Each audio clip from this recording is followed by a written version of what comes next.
தமிழ் சொந்தங்களுக்கு உங்கள் அன்பு சகோதரன் அண்ணாமலை என்னுடைய வணக்கத்தை தெரிவித்துக் கொள்கின்றேன். உங்களிடம் ஒரு உண்மையை சொல்லி இதை ஆரம்பிக்க வேண்டும் என்று நினைக்கின்றேன். எனக்கு அரசியல் வருவதற்கு முன்பு பெரும்பாலும் தேசிய கட்சிகள் என்று சொன்னால் கொஞ்சம் நானும் தூரம் இருந்து பார்க்கக்கூடிய ஒரு சாதாரண விவசாயினுடைய மகன். காரணம் 1965 ஏற்பட்ட குளறுபடிகள்.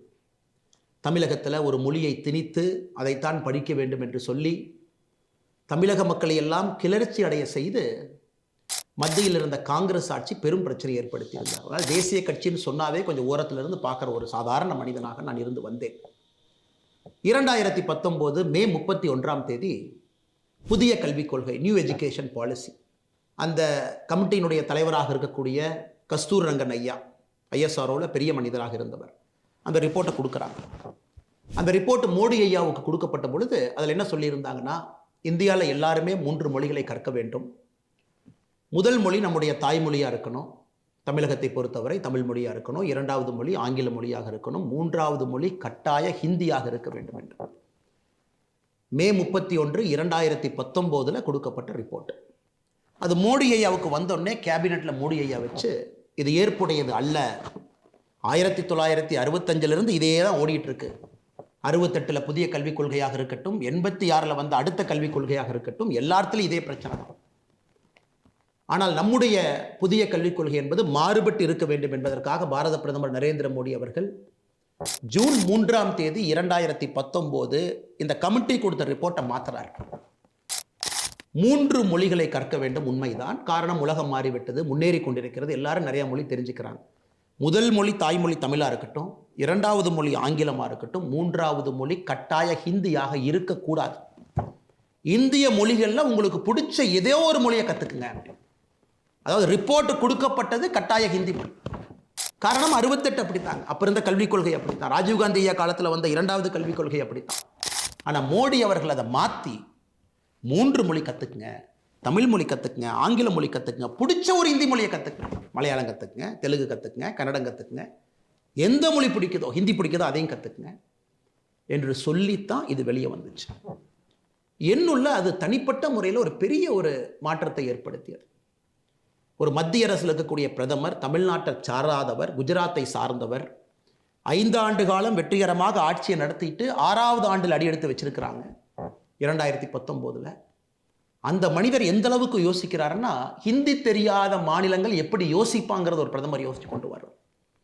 என்னை பிஜேபியில் இழுத்து என்னை ஒரு தொண்டனாக நான் இணைத்து கொண்டதற்கு பல காரணங்கள் இருந்தாலும் கூட இது ஒரு முக்கிய காரணம் என்னுடைய தாய்மொழி தமிழ் மொழிக்கு மோடி ஐயா மரியாதை கொடுத்துருக்கிறாங்க என்பது மிக முக்கியமான ஒரு காரணம். என்னை போல லட்சக்கணக்கான தொண்டர்கள், இளைஞர்கள், சகோதரிகள் எல்லாம் பாரதிய ஜனதா கட்சி இணைந்து கொண்டிருக்கின்றார்கள். காரணம், ஒரு தேசிய கட்சியாக இருந்தாலும் மாநில நலனை முன்னிறுத்தி அரசியல் செய்ய முடியும், ஆட்சி செய்ய முடியும் என்பதை 11 ஆண்டு காலமாக தொடர்ந்து நம்முடைய பாரத பிரதமர் நரேந்திர மோடி அவர்கள் நமக்கு காண்பித்துக் கொண்டிருக்கின்றார். ஆனால் இன்னைக்கு தமிழ்நாட்டில் பாருங்க என்ன அநியாயம் பண்ணிட்டு இருக்காங்க. அதே பழைய பஞ்சாங்கத்தை அப்படியே தூக்கிட்டு வர்றாங்க. 1965 பஞ்சாங்க மாடல், அந்த பஞ்சாங்கத்தை அப்படியே ஓப்பன் பண்றாங்க. ஐயோ, ஹிந்தி மொழியை திணிக்கிறாங்க, நாங்கள் ஆர்ப்பாட்டம் பண்ண போறோம். எப்படி ஹிந்தி மொழியை திணிக்கிறாங்க? ஹிந்தி மொழியை யார் திணிக்கின்றார்கள்? 3 மொழி படிக்க வேண்டும். காரணம், உலகம் ஃபுல்லாக படிக்கிறாங்க. தமிழ்நாட்டினுடைய ஸ்டாட்டிஸ்டிக்ஸை பாருங்க ஐயா. அரசு பள்ளியில் படிக்கக்கூடிய மாணவர்கள் 52 லட்சம், தனியார் பள்ளியில் படிக்கக்கூடிய மாணவர்கள் 56 லட்சம். தமிழ்நாட்டில் அரசு பள்ளியை விட தனியார் பள்ளியிலே மாணவ செல்வங்கள் அதிகமாக படிக்கிறாங்க, 4 லட்சம் பேர் அதிகம். தனியார் பள்ளியில் படிக்கக்கூடிய மாணவர்களும் ஸ்டேட் போர்டு சிலபஸ் இருக்கு, சிபிஎஸ்இ இருக்கு, ஐசிஎஸ்இ இருக்கு, ஐபி சிலபஸ் இருக்கு. இதெல்லாம் எடுத்து பார்த்தீங்கன்னா 30 லட்சம் பேர் சிபிஎஸ்இ, ஐசிஎஸ்இ, ஐபி இதுக்குள்ள வந்துகிட்டு இருக்காங்க. அப்படி என்றால் குறைந்தபட்சம் 30 லட்சம் மாணவர்கள் தமிழ்நாட்டில் 3 மொழி படிக்கிறாங்க. 3 மொழி படிக்கிறாங்க, தமிழ் படிக்கிறாங்க, ஆங்கிலம் படிக்கிறாங்க, 3வது ஏதோ ஒரு மொழியை படிக்கிறாங்க. ஏன் இவ்வளவு பேசுறாரே நம்முடைய கல்வித்துறை அமைச்சர் அன்பில் மகேஷ் பொய்யாமொழி அவர்கள், அவருடைய மகனே தமிழ் மொழிக்கு பதிலாக பிரெஞ்சு மொழியை படிக்கிறாரு பிரைவேட் ஸ்கூல். நம்முடைய பள்ளி கல்வித்துறை அமைச்சருடைய அவலத்தை நான் சொல்றேன்.